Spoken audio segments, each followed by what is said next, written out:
Good morning, interwebs. It's about 8 in the evening, and I'm just picking you up. I've had a sleepy day. I slept until like 12:30-ish, and then I got up, and Steve and the kids were doing stuff, and I played ukulele for them. That was a thing. It's windy out, so I don't know if you really hear me. Look, we got snow today. So actually, I need to go and put some more wood on the fire. Well, I gotta find my coat first, though, so I don't wreck my shirt. But after that, this morning, we had leftovers of our delicious dinner from last night for lunch and watched Deadliest Catch as a family.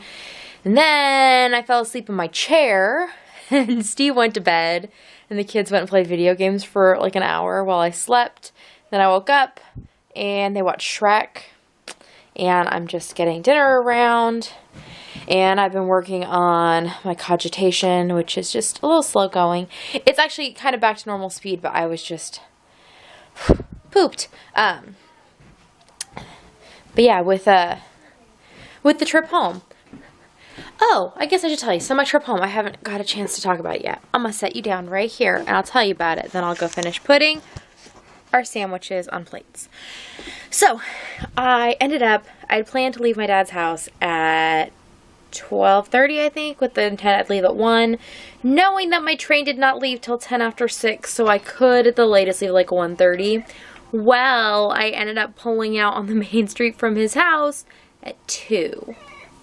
So, that was not super great. We did a bunch of things in the morning that I told you about. Then I did a few of my own things before I left because I was just frustrated that my things had been backburnered to do the things that I had been doing, which was totally my choice, but it like annoyed me, so I did my things because otherwise I was gonna feel bad the whole way home that my things were not done. So my videos came out and stuff like they were supposed to. I don't know what they're going to now that I'm home though, so I don't know, whatever, if it was the best choice, but it's the choice that I made. So I was driving down to LA, and I was doing fine on time. I was making up time off of what Google Maps told me. Then Google Maps told me that there was an accident and that I could save 10 minutes and go this other way. And I should have just overridden it and kept going the way I was going. But I didn't. I tried to go their way, and then I had somebody cut me off, so I couldn't get on the other freeway that I needed, which then looped me around, recalculated again, and sent me a different way, which sent me on a back street where I had to turn left at a left turn yield across traffic. That was a treat. And so I got to do that, and then I ended up back, and basically I took the way I would have taken, but instead of being like 10 minutes later, it was more like 20. And so I ended up getting to the train station later than I had hoped, and I still had to return the car. I did manage to find there was a gas station across the street that I was able to finagle my way into so I could fill the tank of my car, which makes it easier to return it than if I did not have it full. So then I return it to the garage where there's then no elevator down to the rental car place at the train station. So I had to drag my luggage up 3 flights of stairs. They're like small flights, but still 3 flights. Up those, knowing I'm late because it was after 5, it was almost like 5:40 or thereabouts when I got out of the car, according to the car clock. So I dragged my stuff up the stairs, and then I run across the courtyard, find out that the place to turn the car in closed at 5, so I had to figure out what the key return was, and the key return was weird, and then I got it to work, so I turned the key, and then I start running down the one hallway to the concourse, and so I run down that, and my train left on track number 11, which is a decent way down, so I ran all the way down there with my 2 bags and all the stuff. And then there's a big giant hill you have to kind of go up because the train station is below ground and the tracks are above. So I got up to that, and then the guy's like, well, do you have a seat assignment? Because if you're there on time, you can get them ahead of time. I'm like, no. So he sends me down 3 cars down to go in the other entrance where the guy's giving out seat assignments.